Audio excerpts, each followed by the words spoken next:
सांप, सर्प, ये तो बहुत देखा है हम लोगों ने, पर पुराणों में इस बात की भी कहानी है कि पहली बार सर्प कहाँ से आए थे। तो एक कहानी है कि ऋषि कश्यप की पत्नियां थीं। एक पत्नी का नाम था कद्रू और दूसरी पत्नी का नाम था विंता। ये लोग ऋषि कश्यप के सारे पूजा पाठ में, तपस्या में उनकी मदद करते थे। एक दिन ऋषि कश्यप ने कहा दोनों से कि आप लोग इतनी मेरी मदद करते हैं, मेरे पूरे पूजा पाठ में मेरी सेवा करते हैं, आप लोग मांगिए आपको क्या वरदान मांगना है। वरदान में कद्रू ने 100 अंडे मांगे। उन्होंने कहा मुझे 100 ऐसे बच्चे चाहिए जो बहुत शक्तिशाली हों और जिनमें विष हो, जिनसे लोग डरें।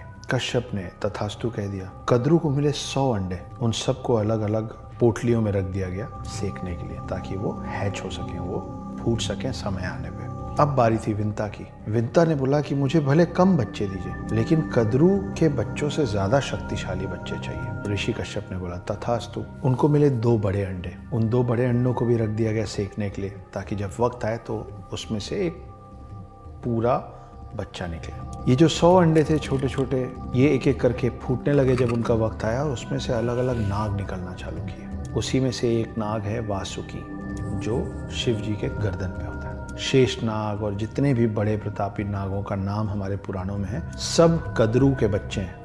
जब एक एक करके ये सारे अंडे फूट रहे थे और एक के पीछे एक नाग निकल रहे थे, तो विंता जो थी कद्रू की बहन, वो अधीर होने लग गई, वो इम्पेशेंट होने लग गई। उनको लगा कि ये हो रहा है, मेरे साथ ऐसा क्यों नहीं हो रहा है। और जब उनसे रहा नहीं गया तो उन्होंने अपने ही 2 अंडों में से एक अंडे को फोड़ दिया। उस अंडे से जो बच्चा निकला, उसका ऊपर का आधा बॉडी बना था और नीचे का आधा बॉडी अभी बन रहा था, मगर समय के पहले अंडा फोड़ देने के कारण ये अपाहिज रह गया। ये जब निकला तो इतना नाराज हुआ और ये बोला कि मैं आपके पास नहीं रुकूंगा, क्योंकि आपने मुझे पूर्ण नहीं होने दिया, और वो चला गया ऊपर।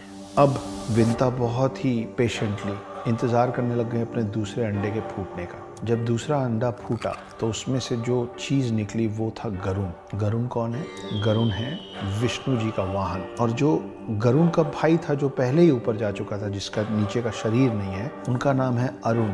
आज की डेट में अरुण कौन है?